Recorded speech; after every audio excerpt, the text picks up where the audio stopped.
कथाः सम्भ्रम भ्रमन्निलिम्प निर्झरी विराजेन्द्र नन्दिनी विलास बन्धु बन्धुरा स्फुरद्दिगन्त सन्तति प्रमोदमान मानसे कृपा। ॐ नमः शिवाय।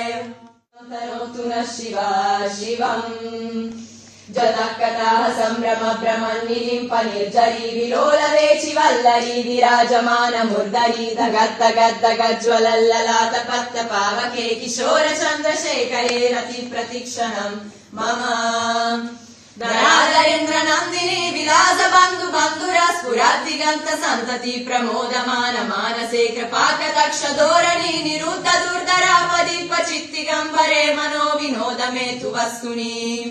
जदा भुजंग पिंगल स्फुरत्तनामनि प्रभाकरंब कुंकुमद्रव प्रलिप्त दिग्वधो मुखे मदंत सिंधुर स्फुरत्वगुत्तरीय भेदुरे मनो विनोदमद्भुतं बिभर्तु भूतभर्तरी। ॐ नमः शिवाय। तनोतु नः शिवा शिवम्।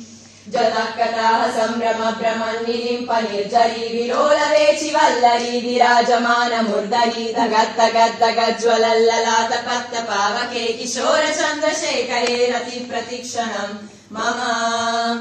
धराधरेन्द्र नन्दिनी विलास बन्धु बन्धुरा स्फुरद्दिगन्त सन्तति प्रमोदमान मानसे कृपाकटाक्ष धोरणी निरुद्ध दुर्धरापदीप चित्तिगम्बरे मनो विनोद मेतु वस्तुनि।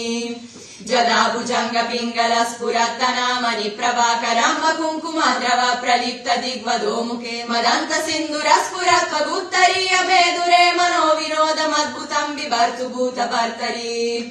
ॐ नमः शिवाय। इटली की महिलाओं ने मुख्यमंत्री योगी आदित्यनाथ को शिव तांडव सुनाया तो सीएम योगी सुनकर गदगद हो गए।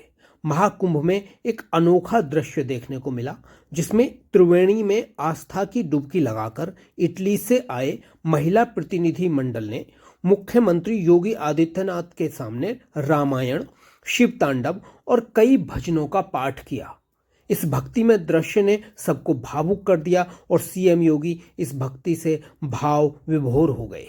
ये वीडियो आज सभी जगह छा गया, देखते ही देखते।